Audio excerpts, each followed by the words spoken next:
ससराम जी कहाँ रे गंगा मैया कहाँ रे बसना। 36 मुनि लोग देवतावा कहाँ रे बसना। 36 मुनि लोग देवतावा कहाँ रे बसना। अयोध्या बसराम जी बक्सर गंगा मैया मंदिर में बसना। 36 मुनि लोग देवतावा मंदिर बसना। 36 मुनि लोग देवता। अयोध्या बसराम जी बक्सर गंगा मैया मंदिर में बसना। 36 मुनि लोग देवतावा मंदिर में बसना।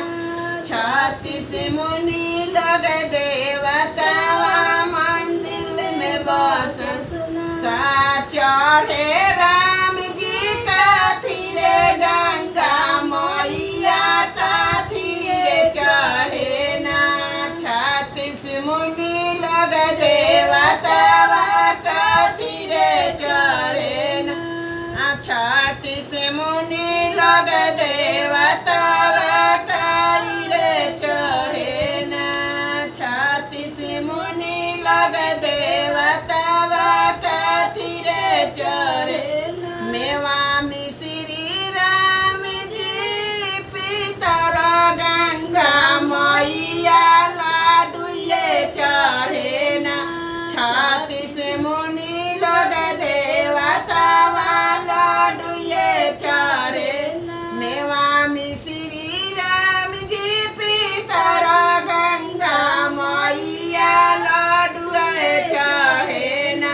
36 मुनि लोग देवतावा लाडू ये चढ़े ना।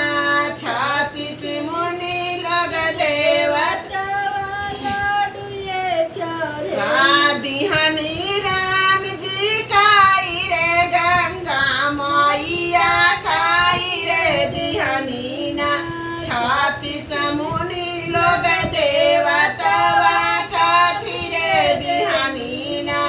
36 मुनि लोग देवतावा काई रे दिहनी ना। बेटा दिहनी राम जी पातहिया गंगा मैया। बेटा दिहनी राम जी पातहिया गंगा मैया बैहरवा दिहनी ना। 36 मुनि लोग देवता से नुरावा दिहले ना। 36 मुनि लोग देवतावा सोहाग दिहले ना। 36 मुनि लोग देवतावा सोहाग दिहले ना। नैहर दिहनी राम जी सासुरवा गंगा मैया नैहर दिहनी ना।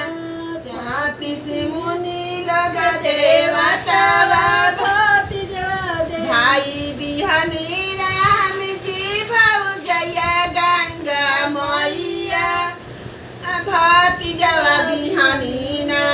36 मुनि लोग देवतावा भतीजिया दिहनी। पोतावा दिहनी राम जी पोतिया गंगा मैया नैहरवा दिहनी ना।